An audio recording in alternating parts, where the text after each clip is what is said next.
आज हम कंकाल तंत्र से जुड़े कुछ प्रश्नों के बारे में बताएंगे। फ्रेंड्स, आज का जो पहला क्वेश्चन है, मानव शरीर में कुल कितनी हड्डियां होती हैं? कितनी होती हैं? 206। और फ्रेंड्स, शिशु में पूछे तो शिशु में अगर पूछे कितनी हड्डियां होती हैं तो कितनी होती हैं? लगभग कितनी होती हैं? 300। लगभग कितनी होती हैं? 300। अगला क्वेश्चन है कि फ्रेंड्स, कंकाल तंत्र का मुख्य कार्य क्या है? कंकाल तंत्र का जो मुख्य कार्य क्या है? शरीर का आकार व सहारा देना। शरीर को आकार व सहारा देना। तीसरा क्वेश्चन है, सबसे लंबी हड्डी कौन सी है? सबसे लंबी हड्डी जो है फीमर। फीमर कहाँ पाई जाती है? जांघ की हड्डी होती है। अगला क्वेश्चन है, सबसे छोटी हड्डी कौन सी है? स्टेपीज। सबसे छोटी हड्डी कौन सी है? स्टेपीज। अगला क्वेश्चन है कि खोपड़ी में कुल कितनी हड्डियां होती है? खोपड़ी में कुल कितनी होती हैं? 22। फ्रेंड्स, खोपड़ी में अगर पूछे तो 22 होगा। अगर पूछे खोपड़ी में कुल कितनी हड्डियां होती हैं तो कितनी बताएंगे आप लोग? 29। क्यों? कान में कितनी हड्डियां होती हैं? एक कान में 3 होती हैं और 2 कान में कितनी हो जाएंगी? 6।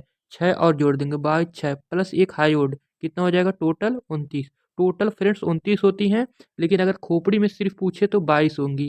कितनी होंगी? 22। कान में फ्रेंड्स जो होती हैं कि कान का जो बाहरी हिस्सा होता है फ्रेंड्स, उसको पिन्ना बोलते हैं। और जो कान में, दोनों कान में 6 हड्डियां होती हैं, जो एक कान में 3 होंगी तो 2 कान में 6 होगी। जो ये तीनों का नाम क्या है फ्रेंड्स? मेलियस, इनकस और स्टेपीज। इसमें क्या क्या 2-2 हड्डियां होती हैं। मानव शरीर में सबसे छोटी हड्डी कौन सी है फ्रेंड्स? स्टेपीज। अगला, सबसे खोपड़ी में कुल 22 हड्डियां हैं। अगला क्वेश्चन है कि रीढ़ की हड्डी में कुल कशेरुकाएं कितनी होती हैं? रीढ़ की हड्डी में कुल 33 कशेरुकाएं होती हैं। कितनी होती हैं? अगर फ्रेंड पूछे कशेरुकाएं कितनी होती हैं तो बताएंगे कि 33। उस तरह फ्रेंड कितनी होती हैं रीढ़ की हड्डियां? 26। कितनी होती हैं? 26। अगला क्वेश्चन है कि पसलियों की कुल संख्या कितनी होती है? 24। 24 होती है पसलियों की संख्या। अगर जोड़े में पूछे तो 12 जोड़े। अगला क्वेश्चन है फ्रेंड, हड्डियों को जोड़ने वाली संरचना क्या कहलाता है? संधि। संधि क्या होता है? संधि। संधि मतलब ज्वाइंट, जो हड्डियों को जोड़ता है संधि कहते हैं। फ्रेंड्स, अगर हड्डी को हड्डी, क्या हड्डी को हड्डी जोड़े तो क्या बोलते हैं उसको? हड्डी को हड्डी जोड़े तो उसको बोलते हैं हड्डी को हड्डी जोड़े तो उसको बोलते हैं लिगामेंट। और हड्डी को मांसपेशियां से जोड़े तो उसको बोलते हैं टेंडन। क्या? टेंडन।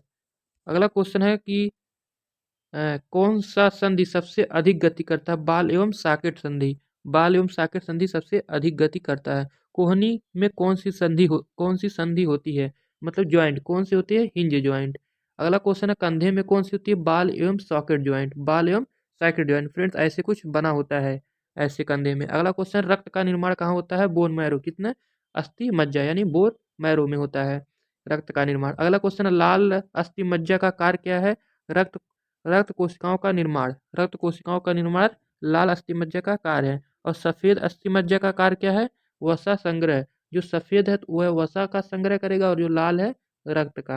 अगला, हड्डियों में कौन सा खनिज पाया जाता है? कैल्शियम। क्या पाया जाता है? कैल्शियम। कैल्शियम का सिंबल फ्रेंड होता है Ca। अगला, दांत किस प्रकार की हड्डी होता है? संशोधित हड्डी। संशोधित हड्डी। अगला क्वेश्चन है, मानव शरीर की सबसे मजबूत हड्डी कौन सी है?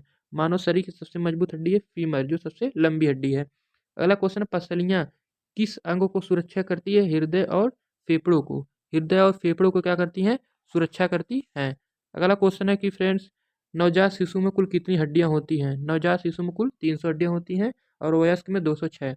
हड्डियों के टूटने को कहा क्या कहते हैं? फ्रैक्चर। क्या कहते हैं? फ्रैक्चर हो गया। मतलब मान लीजिए किसी हड्डी टूट गया, क्या कहते हैं उसको? फ्रैक्चर। अगला क्वेश्चन, हड्डियों को आपस में जुड़ना क्या कहते हैं? लिगामेंट। फ्रेंड्स, हड्डियों को आपस में जुड़ना लिगामेंट, और हड्डियों को मांसपेशियों से जुड़ना क्या बोलते हैं? टेंडन। क्या बोलते हैं? टेंडन। अगला क्वेश्चन है कि मांसपेशियों को हड्डियों से जोड़ना टेंडन, और हड्डियों जोड़ना लिगामेंट। अगला क्वेश्चन है, घुटने में कौन सी संधि होती है? हिंज। कौन सी होती है? हिंज संधि घुटने में होती है। कंकाल तंत्र के कितने भाग होते हैं? 2, अच्छी और उपांगी। अच्छी में फ्रेंड्स जो होते हैं कितनी हड्डियां होती हैं? 80 में। जो अच्छी होती है उसमें 80 हड्डियां होती हैं, और जो उपांगी होती हैं उसमें 126 हड्डियां होती हैं। जोड़ देंगे तो कितना हो जाएगा? 206। कितना हो जाएगा? 206। 206। अगला क्वेश्चन है कि अच्छिए कंकाल तंत्र में कितने भाग आते हैं? खोपड़ी, रीढ़ और पसलियाँ। खोपड़ी, रीढ़, पसलियाँ जो हैं अच्छी कंकाल तंत्र के भाग आते हैं। और उपांगी में जो होता है हाथ पैर की हड्डियाँ। क्या? हाथ और पैर की जो हड्डियाँ होती हैं उपांगी में आती हैं। और जो अच्छी में तो खोपड़ी, रीढ़ और पसलियाँ आती हैं। फ्रेंड्स, हाथ में कुल कितनी हड्डियाँ होती हैं? 60। हाथ में जो होती हैं 60 हड्डियाँ होती हैं, और एक हाथ में 30, और एक हाथ में 30। और ऐसे ही पैर में कितनी होती हैं? 60, और एक एक पैर में कितने होंगे 30, एक पैर में 30। अगला क्वेश्चन, रिकेट्स किस रोग की कमी से होती है? रिकेट्स जो है विटामिन डी की कमी से होती है। रिकेट्स ये फ्रेंड बच्चों में होती है रिकेट्स। अगला क्वेश्चन है, जो घर्षण को कम करने वाला द्रव क्या है? साइनोवियल द्रव, जो घर्षण को कम करता है। जैसे फ्रेंड्स अगर मान लीजिए पैर जो जुड़ा उसके बीच में जो द्रव भरा होता है, जो मूवमेंट ये करता है, मान लीजिए जो पैर है जो मूवमेंट करता है, उसी में जो द्रव होता है जो घर्षण को कम करता है ताकि पैरों से हड्डियों से आवाज़ ना आए, उसी को क्या कहते हैं? साइनोवियल द्रव। कंकाल तंत्र किस तंत्र से मिलकर गति करता है? मांसपेशी गति से मिलकर क्या करता है? गति करता है। फ्रेंड्स ये थे 30 क्वेश्चन थे फ्रेंड्स टोटल। ये जो क्वेश्चन है मोस्ट इंपॉर्टेंट है। आप लोग को वीडियो पसंद आई तो वीडियो को लाइक कर दें और चैनल को सब्सक्राइब भी कर दें। Thank you.